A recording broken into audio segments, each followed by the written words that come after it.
বাসায় ছিলাম, আমার দাদু ছিল। রাত 12:30টার দিকে হলো পুলিশ আসলো, আসে বলতেছে কি দরজা খোলেন দরজা খোলেন। তখনকার দাদু টয়লেটে ছিল, বাইরে এসে দরজা টরজা ভেঙে ভিতরে ঢুকিছে। ঢোকার পর দাদুকে ধরে বলতেছে কি আপনার ছেলেকে আপনি পালিয়ে দিয়েছেন, আপনার ছেলে কই বলেন। দাদু বলতেছে কি আমি পালিয়ে দিইনি, আমি কেবল পায়খানা করে আসলাম। দাদু মানে দাদুর কথা পুলিশ বিশ্বাসই করে না। বলছে কি বলেন আপনার ছেলে পালিয়ে দিয়েছেন না, আপনার ছেলে কই বলেন। বলছে কি হ্যান্ডকাপ লাগালো, লাগে টানে নিয়ে চলে গেল বাইরে।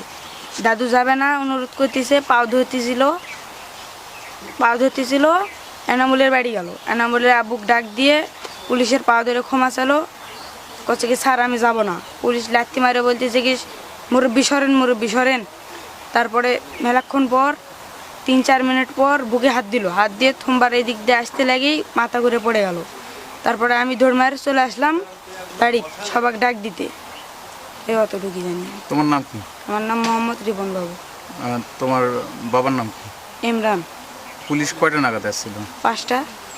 না 5টা পুলিশ তো আসছিল, কয়টা নাগাদ মানে রাত কয়টার দিকে? রাত 12:30।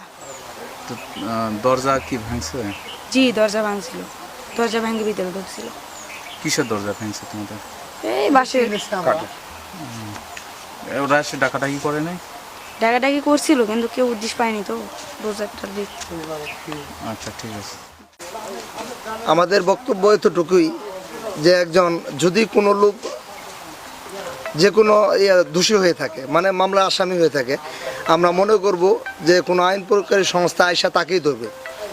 তার বদলে অন্য কাউকে ধরে নিয়ে এইভাবে হেনস্থ করে এবং তার শুনতেছি তার বুকের ভিতরে লাথি মারা হয়েছে। এই লাথি মারার কারণে সেই লোকটা মারা গেছে। তাই আমরা এটার যথাযথ বিচার চাচ্ছি সকলের কাছে, এতটুকুই। এবং আমার আইন প্রয়োগকারী যত ঊর্ধ্বতম কর্মকর্তা আছে তাদের কাছে আমাদের বিনতিভাবে অনুরোধ, তারা যেন এটার সুষ্ঠু তদন্তের মাধ্যমে এই বিচার করতে আমি প্রার্থনা করছি, এতটুকুই। আমি এলাকাবাসী হিসেবে, আমার নাম মোহাম্মদ সোহেল রানা।